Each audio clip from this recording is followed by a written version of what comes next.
Food poisoning ने छीनी पत्नी की जिंदगी, पति और बेटी गंभीर, स्वास्थ्य विभाग में मचा हड़कंप। सूरजपुर में फूड पॉइजनिंग से एक महिला की मौत हो गई है। वहीं पति और बच्चा का उपचार सामुदायिक स्वास्थ्य केंद्र भैयाथान में जारी है। दरअसल भांडी के पनका पारा की रहने वाली मृतिका प्रीति सहित उसके पति गोपाल और बेटी को दस्त की शिकायत थी, जिसके बाद उन्होंने गांव की मितानिन से दवाई ली थी, लेकिन अचानक रात में सभी की तबीयत और खराब हो गई थी।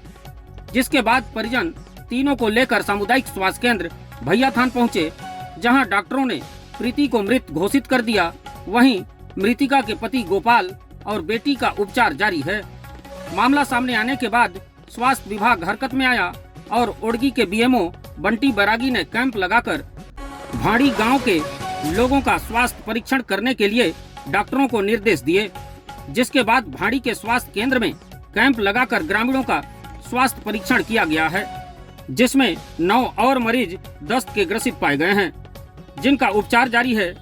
वहीं बीएमओ बंटी बैरागी ने भी स्वास्थ्य शिविर का निरीक्षण किया और मरीजों की स्थिति का जायजा लिया। इस घटना से पूरे स्वास्थ्य विभाग में हड़कंप मच गया है।